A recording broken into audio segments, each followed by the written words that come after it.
আরেকটা হাদিস বুখারী শরীফ থেকে। বুখারী শরীফের মধ্যে আসছেন হযরত আনাস ইবনে মালিক রাদিয়াল্লাহু তাআলা আনহু হইতে বর্ণিত আছে, রাসূলুল্লাহ সাল্লাল্লাহু আলাইহি ওয়াসাল্লাম বলিয়াছেন, যে ব্যক্তি ইহা চায় যে তাহার রিজিক প্রশস্ত করিয়া দেওয়া হোক। হযরত আনাস ইবনে মালিক রাদিয়াল্লাহু তাআলা আনহু হইতে হাদিসটি বর্ণিত আছে, রাসূল পাক সাল্লাল্লাহু আলাইহি ওয়াসাল্লাম বলিয়াছেন, যে ব্যক্তি ইহা চায় যে তাহার রিজিক, রিজিক মানে জি আমাদের জীবনে যা কিছু প্রয়োজন, জন্ম থেকে নিয়ে মৃত্যুর আগে পর্যন্ত যাহা কিছু আমাদের প্রয়োজন দুনিয়া জীবনযাপনের জন্য, সমস্ত কিছুকেই রিজিক বলা হয়।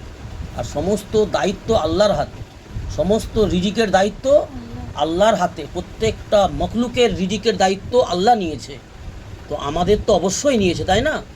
তো যে ব্যক্তি চায় যে আমাদের রিজিক প্রশস্ত মানে বাড়িয়ে দেওয়া হোক, আমাদের রিজিক বাড়িয়ে দেওয়া হোক, যাতে করে আমরা দুনিয়ার জীবনে সুন্দরভাবে সচ্ছলতার সঙ্গে আমরা থাকব, জি, তাহলে কি করতে হবে?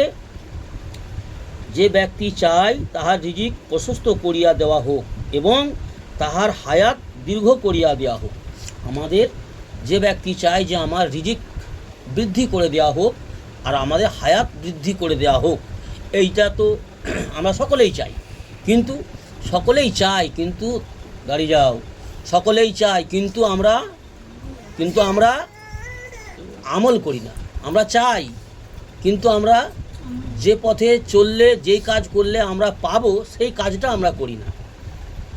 আমাদের হায়াত দীর্ঘ করিয়া দেওয়া হোক, তো সেই ব্যক্তির উচিত, যে ব্যক্তি ইহা চাই আমাদের রিজিক বৃদ্ধি করে দেওয়া হোক, প্রশস্ত করে দেওয়া হোক, হায়াত বৃদ্ধি করে দেওয়া হোক, তো সেই ব্যক্তির উচিত কি?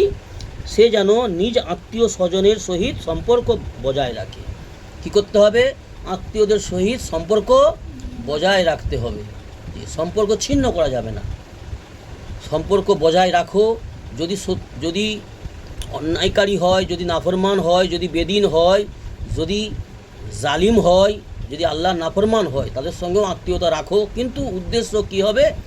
যে আমার মধ্যে দ্বীন ইসলামের যতটা আল্লাহ জ্ঞান এলেম দিয়েছে সেটা ওদের মধ্যে ছড়িয়ে দেবো, ওদেরকে জানিয়ে দেবো।